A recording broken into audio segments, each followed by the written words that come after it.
Good morning, friends of the National World War II Memorial, and thank you for having me here speaking to you today. I'm a big fan of the memorial, and I'm sure the two guys that I wrote about, George Marshall and Henry Stimson, would have been as well. Late in his life, Dwight Eisenhower's biographer asked him who was the greatest American he ever met. He didn't hesitate to answer. He basically said George Marshall, with Henry Stimson a close second. Eisenhower thought integrity was one of the principal traits of great leadership, and there's no doubt that he had factored this into his answer because both men were known of the highest quality. I'm going to start my presentation by talking about why I wrote this book, and then I'm going to tell you exactly what was so special about the Stimson-Marshall relationship. So, why I wrote this book. I've been a big fan of history all my life. I'm not a historian or a biographer or an author. I'm an international banker who has loved history since the age of 8 years old, when I was introduced to it by my second grade teacher. And I have no real methodical approach to reading history. I move around eras, kind of like a drunken time traveler. And I find myself coming to the World War II era often. And when I have, I've read generally biographies. I find reading, instead of reading a book about World War II, I always find it's interesting to read about all the characters to get a better idea. In any event, the publishers tend to feed you books about either the leaders of the nations or the men on the front lines, whether it be land, sea, or air. So I've read about all the characters in the upper and lower row there surrounding Stimson and Marshall. And one of the things I've always noticed in reading those books was that there was always a mention of Stimson and Marshall, but it was always in the background of someone else's story. But I became intrigued, and I read a book on George Marshall, and I was blown away. I was blown away by his competence, his leadership, his integrity, and the thing that surprised me the most was that he was so underrated and so underappreciated. And of course, the U.S. isn't the only nation that puts the man on the horse with the sword on a high pedestal, but it got me thinking that, who gave the man the horse, who trained the horse, who shipped the horse overseas, who designed and procured the sword and trained the man to wave it. This is all the type of things that George Marshall and Henry Stimson did. Anyways, I had no idea that my future had a book in me, so I continued my time traveling. And I ended up in the Cold War era, an era I'm particularly interested in. And I started reading about men in the upper row and the lower rows there. John McCloy, if you look at the upper left, John McCloy, Robert Lovett, Jim Forrestal, Averell Harriman. In the lower side, Dean Acheson, Eisenhower, McGeorge Bundy, and George Bush. I mainly focused on the 50s and 60s. And in reading these books, Henry Stimson kept on coming up. And he was either a protege of these men, or they were all Stimsonians who followed his policies. So, of course, got me thinking about Stimson, and I read a book on him. Equally blown away. And I was blown away by some of the comments that various authors made. Kai Bird, for example, who wrote several books on people in the Cold War era, that no one in the world cast a longer shadow over the 20th century other than Henry Stimson. I was fascinated by that. And, of course, what Eisenhower said, putting him only second to Marshall as the greatest man he ever met. So I read a book on Stimson. Again, what an amazing individual. And I know enough about history to start thinking, okay, these two guys, Stimson and Marshall, must have worked very closely together as Secretary of War and Chief of Staff of the Army during the war. So I went looking I figured someone had done some scholarship on this or written a book. Found nothing.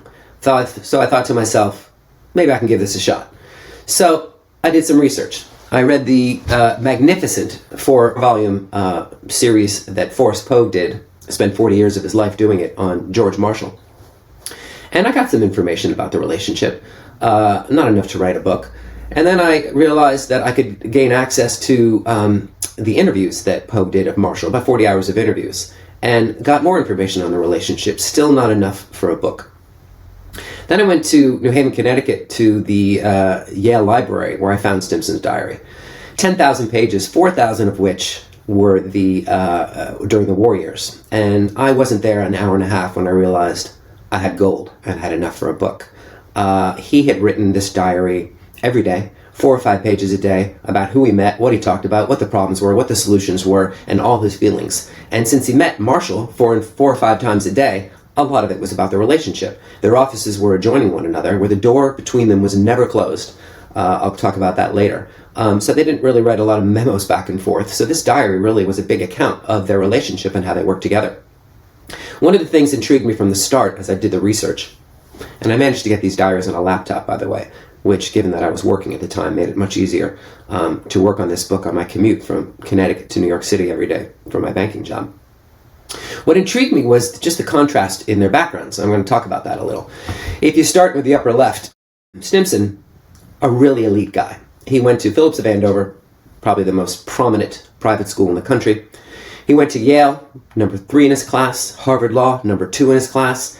Then he went to work for the most prestigious law firm in New York, run by a guy named Elihu Root, who later became Secretary of War and Secretary of State. Then Teddy Roosevelt gave him his first public service job in 1906 as U.S. Attorney to the Southern District of New York. Now, I have to repeat that. Teddy Roosevelt, his friend, gave him this job. Gives you an idea of how long this guy's career was, that he started his career with his friend Teddy Roosevelt, finished it with Roosevelt's cousin Franklin Roosevelt. He absolutely crushed the assignment as U.S. Attorney for the Southern District of New York. Taft gave him the job in his cabinet of Secretary of War. Now, again, to give you an extent of his career, in 1911, when he became Secretary of War, we were still fighting Native Americans. And there was only one airplane in the entire Army and Air Force, which were combined until after World War II. Later on, of course, he ushered in the nuclear era in his second stint. If you continue following the eras, he fought in World War I as a 50-year-old. I'll get to that later. As a 50-year-old, 5-year-old. Became Governor General of the Philippines, which is a big job back then. Then he became Secretary of State under Herbert Hoover.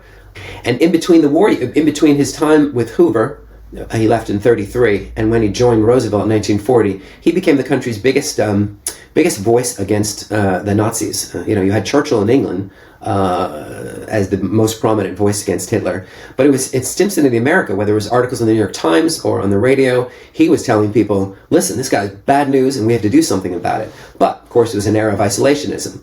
After Paris fell in 1940, Roosevelt wanted an interventionist in the cabinet, so he chose the Republican, Stimson, even though he's bipartisan, he was a Republican, to become Secretary of War in his cabinet. Now, contrast that with Marshall, again, starting from the upper left. He grew up in Uniontown, Pennsylvania, went to Virginia Military Institute, and then joined the Army. And if you follow those eras, don't get intimidated. They're just state flags representing the forts where he served. As anyone knows, in the Army, you move around from assignment to assignment every 2 or 3 years.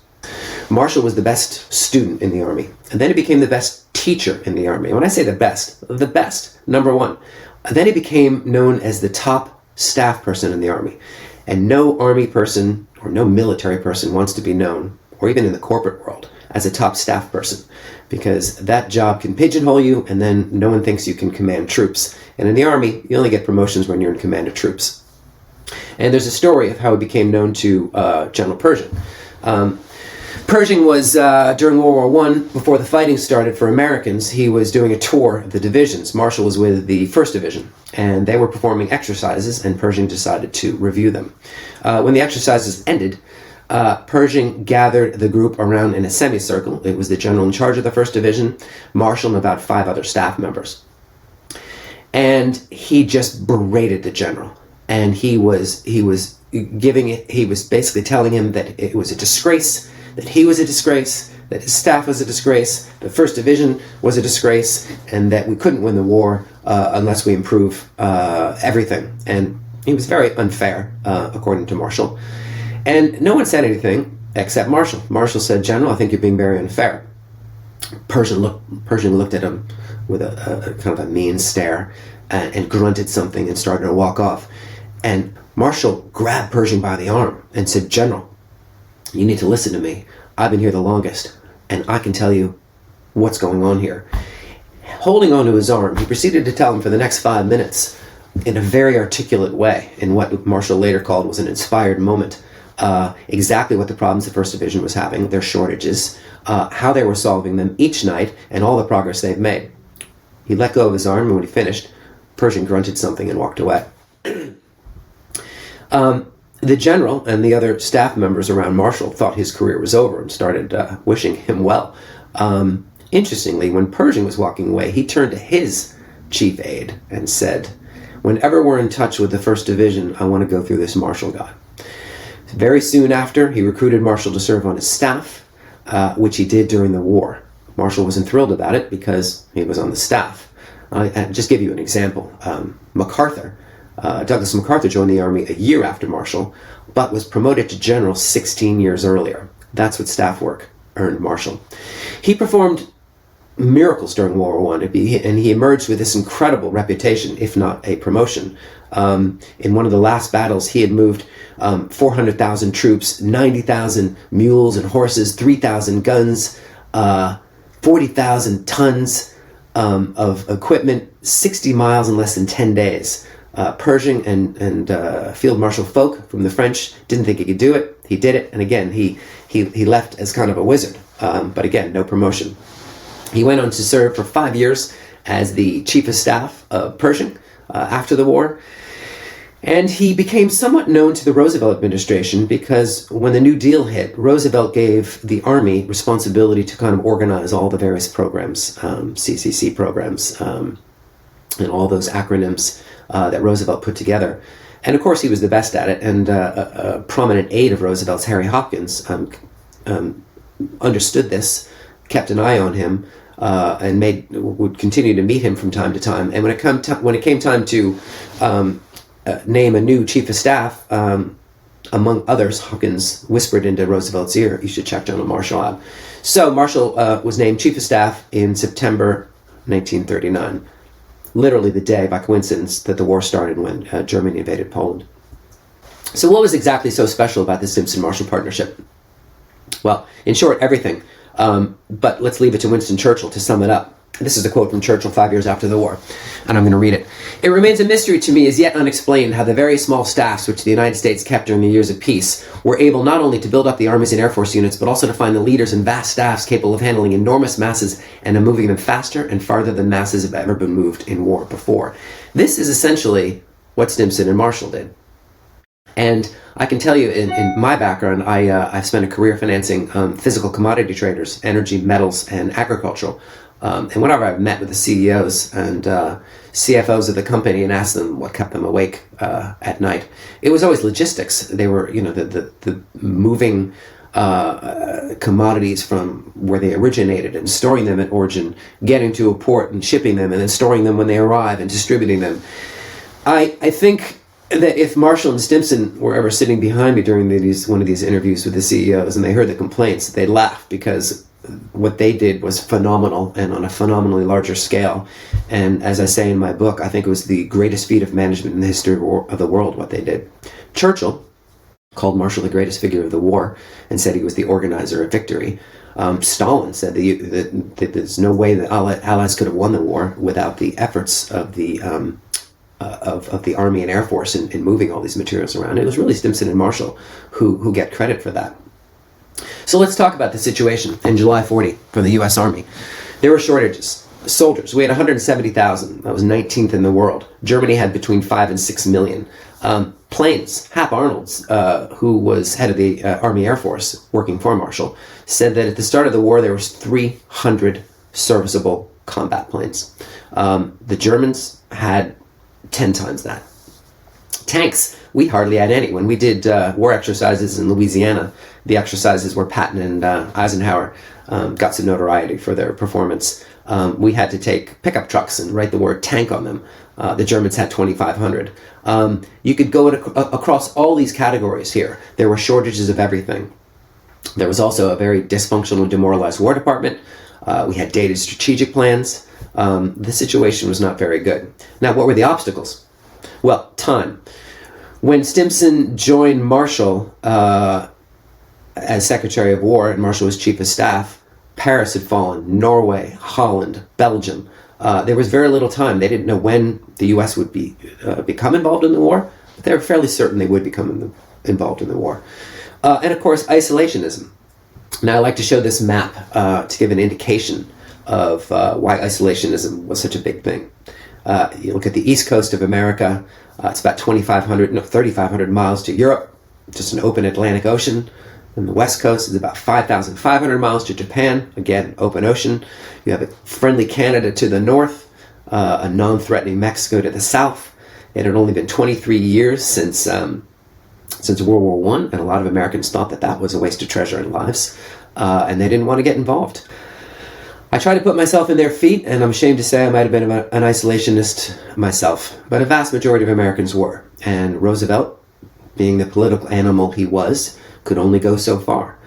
He was an interventionist in his heart, but if he pressed too hard, he'd lose the election, and if he moved too slowly, the nation wouldn't be prepared. So Marshall and Stimson had to join him in his balancing act. Now, the other obstacles were, there was a traditional fear of a powerful army in the U.S. going back to the Constitutional Convention. George Washington was the only one there who wanted a standing army. There was America's fear of corporate monopolies ever since the turn of the 20th century, certainly accelerated during the Roosevelt administration. If Hitler got bids from a Krupp or a Messerschmitt or a Volkswagen, he would have no problem giving major contracts to those companies. But when Stimson and Marshall were bidding for aluminum, and Alcoa came in with the lowest bid at the lowest cost, highest quality, quickest turnaround, the new dealers in the administration said, you can't give all that contract to them, you have to spread it out. Stimson and Marshall couldn't believe it because, come on, we're preparing for war. But this is another thing they had to deal with. And a general complacency. Marshall would go around speaking before the war, telling people that, yes, Americans won the American Revolution, but we had 10 times as many soldiers as the British. We also won the War of 1812, but we had 30 times the soldiers that the British did. The reason it was a struggle was because they were trained and we were not. But he was shouting into to deaf ears because isolationism was just such a rock solid policy and belief. So this is what they faced. This is what they were up against. And this is the two gentlemen standing between the door I mentioned that was never closed during the war. Two reasons for this, that I think. One, they're practical guys. They were speaking 4 or 5 times a day, so it makes sense to keep the door open. The second is they were sending a signal to their respective staffs that, hey, there are no secrets between the military and the civilian heads of the army. And their staffs worked together so smoothly, and I like to think that they got their inspiration from the way these two guys worked. So, tackling each shortage simultaneously. I mentioned soldiers, 170,000 when war broke out. That's how many soldiers the U.S. had. We had 5.4 million within 2 years. Barracks. All the barracks from World War I had rotted and were not usable. They put together enough barracks for 1.2 million men in 250 locations within a year of Stimson joining. That's a tremendous management feat just on its own.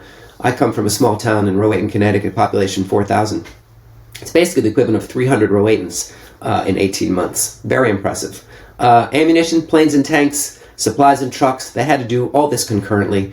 Reading Stimson's diary, it was amazing how he would, in the 4 or 5 pages, there was just 25 things every day he had to address at the same time in the preparation. Let's just take a look at the one weapon. As I mentioned, these guys are responsible for everything from the standard issue boots to the B-29s. But let's look at the Grand Rifle. It's not like that they could sit down and go on to Amazon and type in high-powered rifle and sort through the ratings and then type in 3 million. Maybe, they have Amazon Prime that can have them delivered the next day. These guys had to make decisions around everything. And just looking at the rifle, when you're looking at a rifle, and the rifles at the time predated World War I, they were the Springfield rifles, so they needed to update them. You had durability looking at the top, precision, the weight. Most of the time, soldiers aren't firing a weapon; they're carrying it, so that's important. Cost, of course, ease to manufacture, rate of fire, ease of use, consistency. Now, Marshall's men wanted to give their men, the soldiers, the perfect weapon. Of course they would. They wanted to protect their men. Stinson's men, they said, listen, we can give you the perfect weapon, but it's going to cost $1 billion. It might take 5 years. So they had to work very closely together to come up with the perfect weapon, but within reason. And in the Garand, which Patton described after the war, somewhat hyperbolically as the greatest battle implement in warfare ever, they did a great job. And they had to do this across everything. Ammunition, planes, tanks, supplies, trucks, shipping, strategic planes. every shortage they had to tackle simultaneously. Now, they couldn't do this themselves, and I want to spend a little time talking about their staffs. This is one of my favorite slides because I always picture giving this presentation to an elementary class and saying to them, do you notice any pattern here? At first glance, you're going to think that Stimson was just hiring from the old boy network, and I couldn't blame you. As you can see, all 5 of his core staff went to Harvard Law, and 3 of the 5, like him, went to Yale. But it's a little more complicated than that. First of all, let's just look at their performances at Harvard Law. Patterson on the upper left was number 2 in his class. Lower right, Bundy was number 1 in his class. Harrison below Stimson there. I couldn't find his class rank, but he clerked for Oliver Wendell Holmes, so I'm guessing he was near the top. But it was their careers that really distinguished these guys. Patterson was one of New York's great lawyers and became one of the best judges in the country. McCloy, the upper right, he was known as the greatest negotiator in New York. He was also a lawyer. Lovett was one of the best bankers in New York, the founder of Brown Brothers Harriman. Harrison was on the New York Fed and also head of an insurance company, and Bundy was a top lawyer in New England, in Boston. Why all lawyers? Well, the U.S. was about to go through the biggest expenditures in their history. They needed guys to negotiate deals. They needed deep thinkers, people that worked on the team, much like lawyers do when they are on a case. And this is who Stimson was comfortable with. He wanted brain power and character, and all these guys, I can go through, if you look at the book, their character stuck out as well. And his staff was considered the best in Washington, and I consider it the best staff any cabinet member had in the history of the country. Now, Marshall recruited in slightly a different way. If you look closely at that shot of that portrait of Marshall in the middle, you'll see he's carrying a book that says My Little Black Book. I can assure you he wasn't carrying it for it wasn't in his lap for the portrait. I was just kind of showing off my tech skills and putting it there, but I put it there for a reason. Marshall was a remarkable soldier. During peacetime, during that era, soldiers were on remote forts, and during peace they either hunted, played sports, drank a lot, chased women.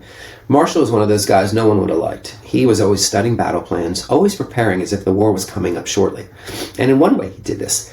He did keep a little black book, and every time he met someone that impressed him throughout his career, not just as an older officer, he wrote their name down. For example, in 1919, Eisenhower came to his office. Eisenhower was given kind of a role by Pershing, an overlapping role that Marshall had about organizing Pershing's memoirs from World War I. Marshall was the senior of the two. Eisenhower came in and told Marshall, listen, you've structured it this way, but I think it'd be a better idea to structure it this way. It seems a little stale right now. I think we should make it a little more exciting. Now, Marshall turned him down, and most officers at that point would have saluted and walked out the door and said, yes, sir.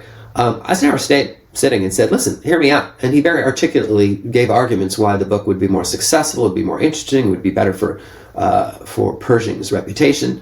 Marshall still turned him down, but when Eisenhower left, he got out his black book, jotted his name down, and said, Eisenhower, affable, not a yes man, well thought out arguments. This is someone to keep in touch with in the future. Now, Patton, who is in the upper right of those photographs, slightly different notation in the diary for Patton. I'm going to paraphrase, but Marshall basically said, nut job, but he would make an amazing tank commander if you keep a short chain on him. So all these guys around here were Marshall men that he had written down in his diary. So when it came time to, and it's amazing he did this because two things had to happen for this to be worth the effort. One, there had to be a war, and two, he had to be in a position of authority. In 1919, he had no idea World War II was coming or that he'd be in a position of authority. But he was able to very quickly place all these people into their positions. It helped that he was running Fort Benning, and all these top officers were coming through Fort Benning. In fact, there were 150 generals in the field during the war that were all considered Marshall men because they had gone through his training. So they have their staffs. They're working really well together during the 17 months that they had from when Stimson joined until this happened, Pearl Harbor. Now, I want to spend a couple seconds on something I found interesting on the different reactions between the men on Pearl Harbor. So in reading Stimson's diary on December 7th, he was practically giddy. He was like, all right, the period of indecision is over. The country's united now. We're going to crush these guys. And he was very optimistic. Marshall, on the other hand, according to his wife's memoirs, He was a Southern gentleman. Every night he came home, he kissed his wife, said hello. That day, he came home, didn't even look at her, walked straight up the stairs, said, I'm going to bed. And I thought to myself as I'm researching the book, why the different reactions? They'd spent 17 months together. They had all the information. And then it occurred to me, Stimson spent his career advising CEOs of the top corporations, not just in America, but in Europe. He also spent a good part of his career going to economic conferences as Secretary of State. He knew that the economy of the U.S. was so strong, and he knew them in comparison to other countries. He was confident that we would very shortly outproduce every other nation in the conflict combined on both sides. And he was right. Marshall didn't know that. Marshall just knew they were unprepared. So that was really interesting. Now, on top of having to continue to build the army, because they really weren't ready after Pearl Harbor, they immediately faced the issue of fighting a war and what to do with the resources that were coming out of factories between the U.S., UK, Soviet Union, or China. They had to think about strategies. Do we fight Germany first? Do we fight Japan first? How do we split that up? And then European strategy. Do we go into France, which the Americans wanted to do, or kind of just keep on the outskirts like the British wanted to do? There were strategies in the Pacific and the Philippines, what to do with Japanese Americans at home. There was the atomic bomb project, which Stimson and Marshall were put in charge of, and which is topical now given the movie Oppenheimer. There was post-war Germany, which Stimson, he was a man of vision. He started thinking about it right away. When Germany's running roughshod over the world, and Japan, he's immediately organizing meetings with the State Department and the Naval Department, saying we have to think about how we're going to organize Europe after this war's over. I mean, very much an optimist. How to end the war in Japan, how to occupy, conquer towns and cities. All these are issues that they faced. They faced them together with opposition within the Allied ranks, starting with Roosevelt at the top. His management style, Marshall was convinced, added another year to the war and 100,000 casualties. Stalin and de Gaulle, they made it very difficult. The press and the various individuals organized and committees organized by Roosevelt to help with procurement, represented by Don Nelson in that photograph next to the pressman, they sometimes were more of a hindrance than a help. MacArthur was a difficult individual. To Marshall's credit, he had every reason not to bring him out of retirement, but he did because he knew he was a great leader of men. But he made it very difficult. He wanted all the resources going to him. Congress. A big theme in my book is that it's not easy fighting a war in a democracy. You have to deal with all kinds of things. I mentioned the Garand rifle before. There are all kinds of pressures from different gun manufacturers, from senators representing the states where those manufacturers were. There was Admiral King of the Navy, continuing to move around clockwise. There was big business and labor, as represented by those characters there. That's George Meany, I believe. And there were the British. The British had their ideas of protecting their own empire, and they had a fear of going into France, and that was a thing that the Marshall and Stimson had to deal with the whole war.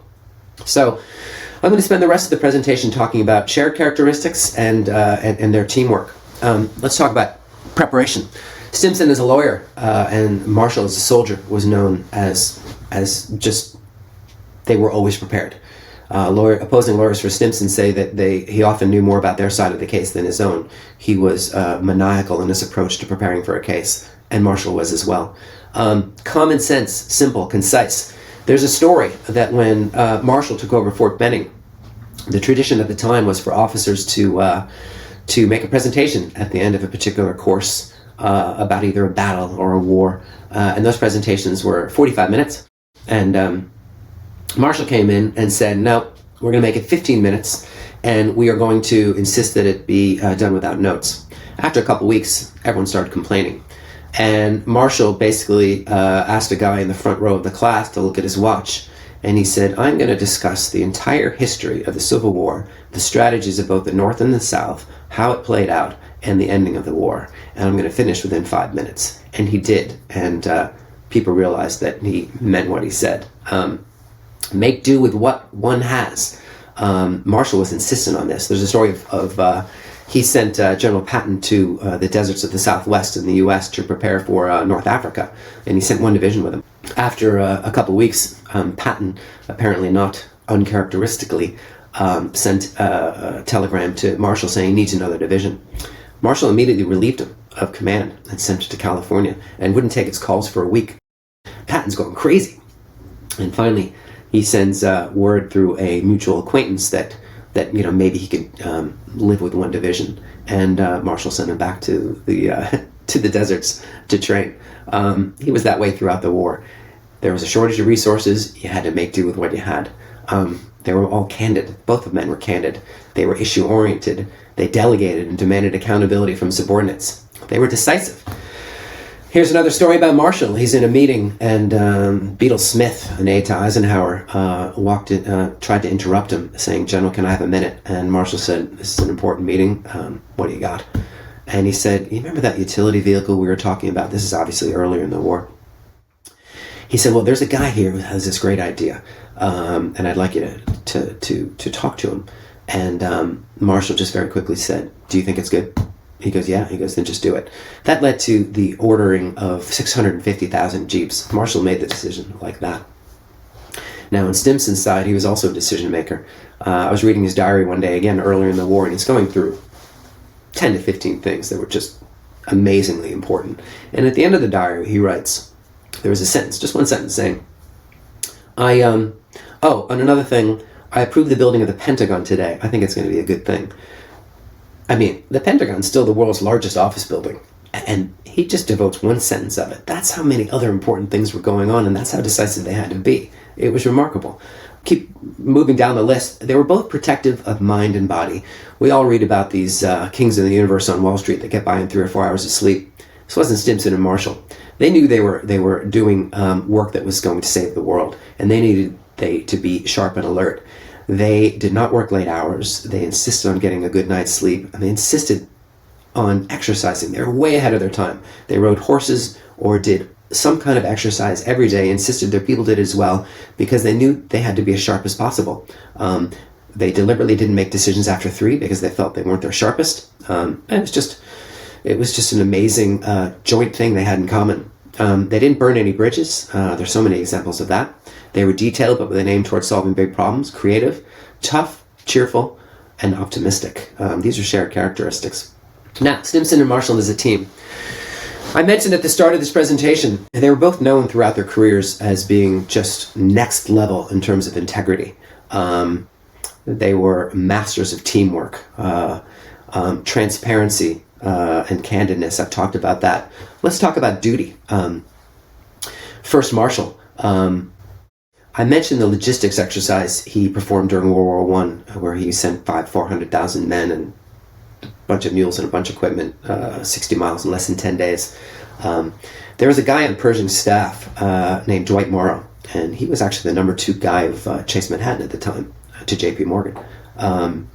And he later on, if you've heard the name, later on he became the father-in-law to Charles Lindbergh.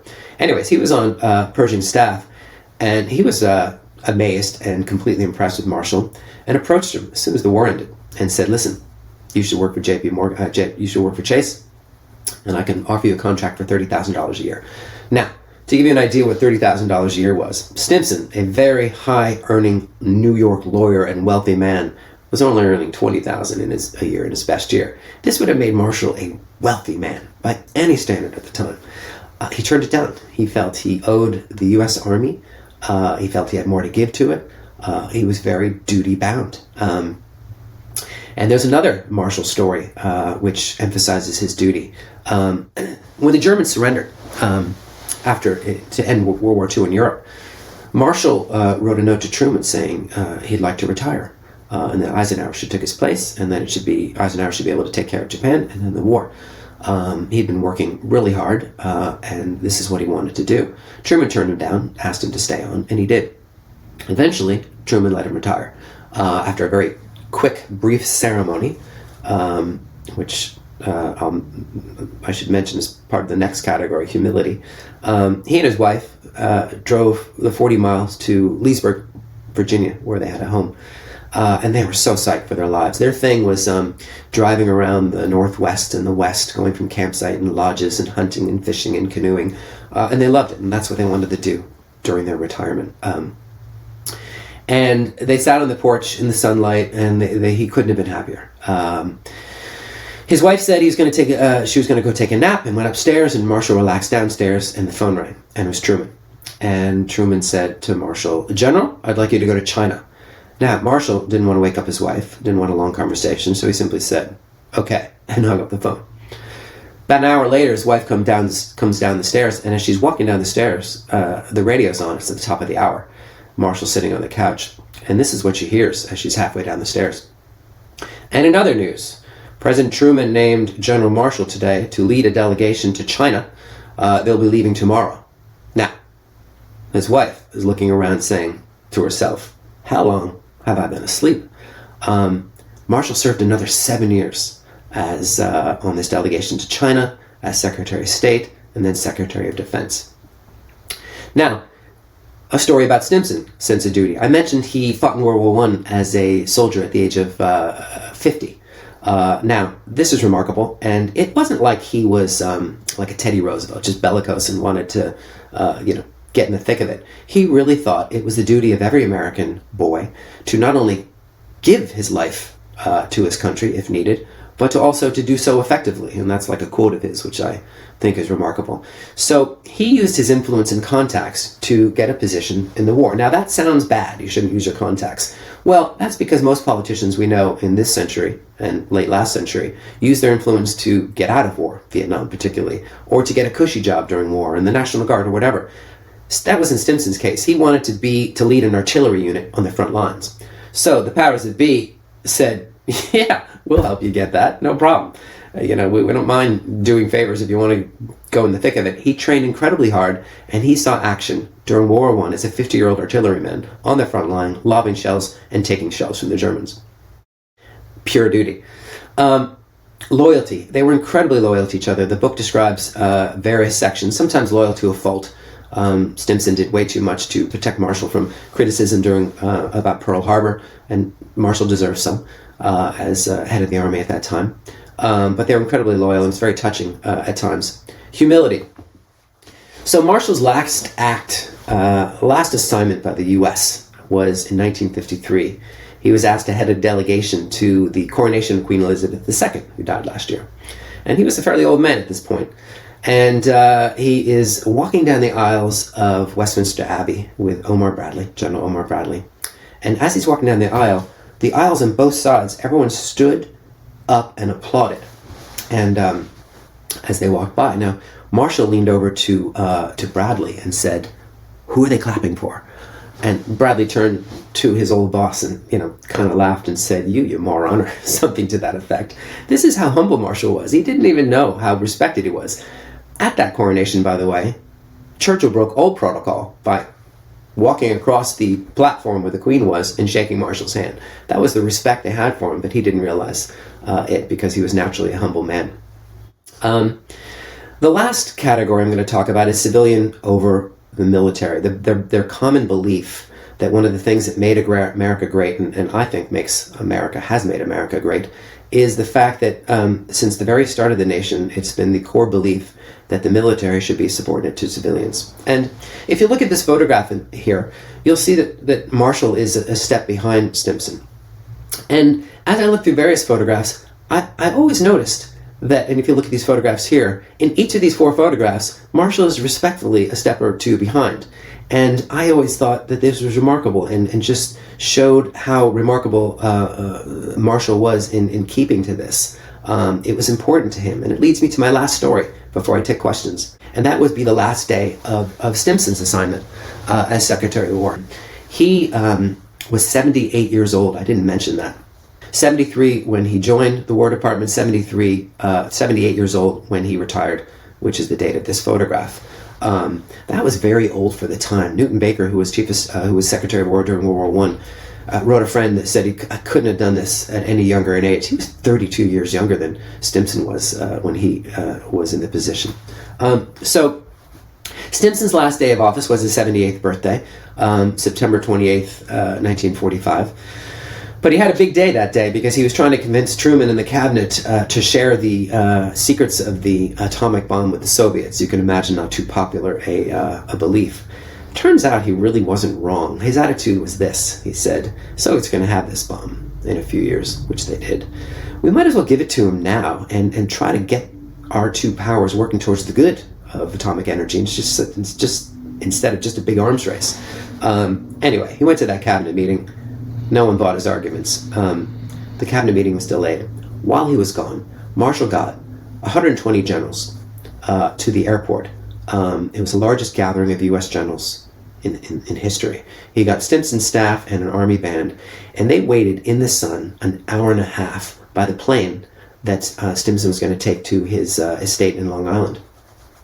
And when Stimson arrived, he walked down the aisle between these two rows of people, as you can see one of the rows there. It was a very touching episode. Marshall took off his hat, bowed his head, and escorted he and his wife up to the plane for Stimson's retirement. Now, Marshall loved Stimson, and for the rest of the 7 years of his career, he always had an oil portrait of Stimson above his desk. But really, I think what Marshall was doing was sending a message to all those generals saying, look, guys, the reputation of the U.S. Army and Air Force at this stage will never be higher. We just won the war. But he wanted them to know that they served the civilians, and it was Stimson, this man here, who was our boss and should be paid due respect. I thought it was a remarkable gesture from a remarkable patriot. And with that, I'd be happy to take questions. Thank you very much. Thank you for that fantastic presentation.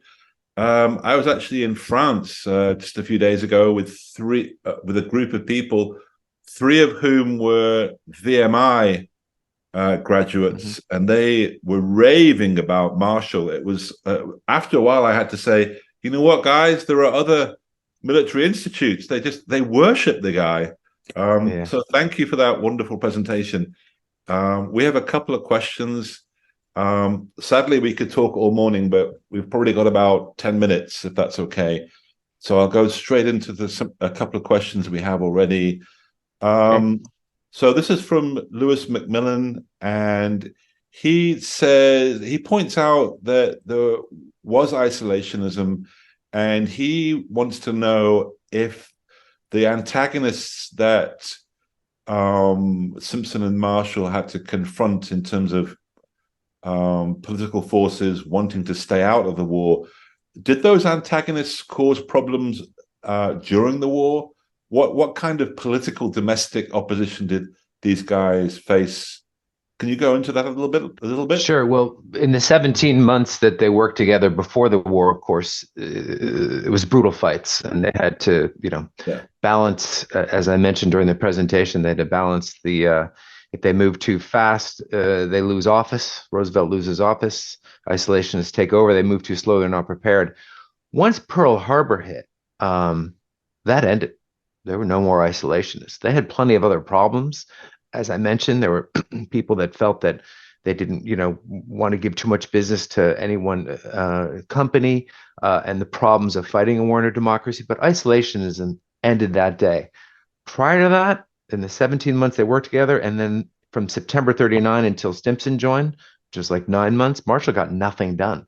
Isolationism was everywhere, and it was the dominant. I think 85% of Americans at one point just supported not getting in the way. And I get it. We'd fought World War I 23 years before. We were just getting out of a depression. No one wanted to go in and, Europe had been fighting for 1,000 years. They didn't want to have to break that up. But Stimson was leading the effort because he, being the lawyer that he was, knew that the whole world was connected economically, and that if Hitler took over that part of the world, it would be strongly against the interests of the U.S. Okay, we have another question, and I have to apologize because I'm such a limey that it was actually Lois, not Lewis, and Lois is female, not, as I was assuming, male. But anyway, she would like to know about the 2 theaters of war. Which was more problematic? Which was more challenging, the European theater or the Pacific for these 2 guys? For these 2 men, I think it was the European theater, and there are a few reasons for that.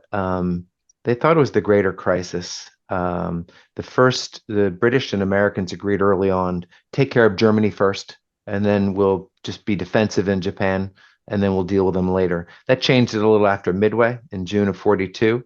And another reason was because Stimson and Marshall were the civilian and military heads of the U.S. Army and Air Force. The Pacific was kind of a naval war. So obviously, the Army was involved there, but the Navy was kind of running the show there. Marshall was on the Joint Chiefs of Staff, of course. So the real problems were in Europe, and the real problem, I think, the theme through the book is it was the division between the British and the Americans about how to end the war. The British never really thought we needed to get into Germany. They thought, bombing them, blockading them, and the Germans would surrender. And Marshall, who was convinced, and Stimson, that you had to have boots in the ground. Marshall and Stimson ended up being correct about that. They weren't going to surrender unless you had people there. Where the British were correct is that if it were up to Stimson and Marshall, I think they would have tried D-Day earlier, and I don't think it would have been successful. So it was the combination that led to, I think, before June 44, I think D-Day would have been very problematic. So the British were correct about that. So the short answer is the European theater was the more challenging one for them. Right. What formed these guys? I mean, they seem superhuman by today's standards. What were the most important influences on their early lives? It was a unique, it's the reason I had to write the book. Again, I never once thought in my life I'd write a book, but when no one had written about these guys, they were just so unique in their integrity, in their character.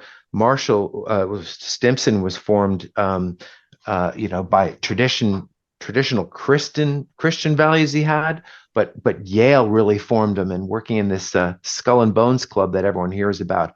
But it was a very community service driven organization, and he was just all about duty. This whole thing about fighting a war at the age of 50, and so they were just remarkable in terms of their sense of duty. Marshall turning down $30,000 a year. At that time, Stimson was only making 20 as one of the wealthiest lawyers in New York. They were just driven by duty. Their characters were formed throughout their life and through their education. Some argue that Marshall's character, and this is in the book, was formed when he heard his older brother tell his mother, when Marshall was considering going to VMI, the older brother was speaking to the mother, and Marshall was up the stairs listening, saying, he's going to be a disgrace to the family. And Marshall claims that it was that which drove him very hard to be a great person, to just stick it to his brother. So a lot of different things form their personalities, but it's a classic thing to say, they don't make people like that anymore. There are people out there, they're just not in government service. Well, we have time for one more question. And I would like you to, if you can, kind of sum up for us the global significance of this partnership. I mean, did we win World War II because of these two guys? Is that oversimplifying it? Of course it is. When the publisher basically had the subtitle for the book saying, the partnership that won World War II, I said to him, listen, it's a little more complicated than that. It was a team effort. And he's like, do you want to sell books or not? So I had to go along with the title. But their effort in building up the arsenal of democracy was certainly hugely influential and far above what they're remembered for. No one remembers like the Secretary of War during the Civil War, Edwin Stanton, or World War I, Newton Baker. People don't remember the chiefs of staffs. Desk jobs in Washington are not something that are going to get you into the history books, but these guys' influence was huge. And I just want to make one more comment about Lois's last question, and it's of interest to me. She said, is there a partnership that's close in comparison? And I thought about doing a series of books all called The Partnership, each with a different subtitle, but I have not found one as yet compelling. I think Washington Hamilton is quite a good one, and maybe Grant and Edwin Stanton. I haven't done the research, so I'm still working, but it's a good question. Well, I wanted to say thank you on behalf of Friends for a wonderful presentation. I learned an enormous amount. You've been very generous with your time. Please come back and visit us again. If you're ever in DC, we'd love to give you a tour of the memorial.